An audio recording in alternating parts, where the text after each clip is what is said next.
அண்மை செய்தி. நாடாளுமன்ற தேர்தல் தேதி இன்று அறிவிக்கப்பட வாய்ப்பிருப்பதாக தகவல் கிடைத்திருக்கிறது. கூடுதல் விவரங்களை தர இருக்கிறார் ராஜேஷ். வணக்கம் ராஜேஷ், விவரங்கள்.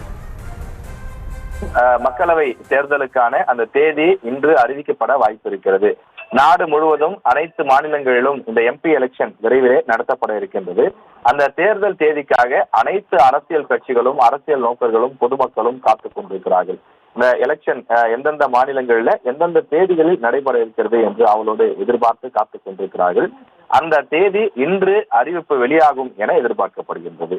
அது தொடர்பாக, அதாவது மக்களவை தேர்தல் தேதி அறிவிப்பது தொடர்பாக டெல்லியில் தேர்தல் ஆணையர்கள் பங்கேற்கக்கூடிய முக்கிய ஆலோசனை கூட்டம் இன்று காலை 11 மணிக்கு நடக்கின்றது.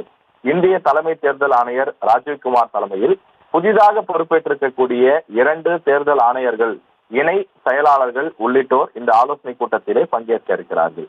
முன்னதாக இன்று காலையிலே புதிய தேர்தல் ஆணையர்களாக நியமிக்கப்பட்டிருக்கக்கூடிய இந்த ஞானேஷ்குமார், அதே போல சுக்பீர் சிங் சந்த் ஆகிய அந்த இருவரும் தேர்தல் ஆணையத்திலே இன்று பொறுப்பேற்றுக் கொண்டனர். எனவே அந்த குறைந்த எண்ணிக்கை மீண்டும் 3 பேர் என்ற அந்த எண்ணிக்கையை தொட்டது. எனவே 3 பேரும் தேர்தல் ஆணையர்களாக இருக்கக்கூடிய நிலையில் அவர்கள் கலந்து கொள்ளக்கூடிய ஆலோசனை கூட்டம் நடைபெறுகிறது. இந்த ஆலோசனை கூட்டத்தின் முடிவிலேயே தேர்தல் தேதி அறிவிப்பு வெளியாகும் என எதிர்பார்க்கப்படுகின்றது. ஏற்கனவே தேர்தல் எத்தனை கட்டங்களாக நடத்த வேண்டும், என்ன மாதிரியான பாதுகாப்பு கொடுக்க வேண்டும் என்று ஒவ்வொரு மாநிலத்துக்கும் சென்று தேர்தல் ஆணையம் கருத்து கேட்பு கூட்டங்களை நடத்தி இருக்கின்றது.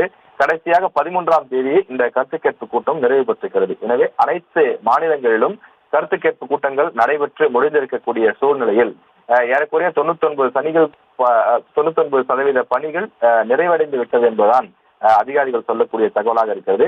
எனவே கட்டாயம் இன்றைய தினம் மாலைக்குள்ளாக தேர்தல் தேதி அறிவிப்பு வெளியாகும் என எதிர்பார்க்கப்படுகிறது.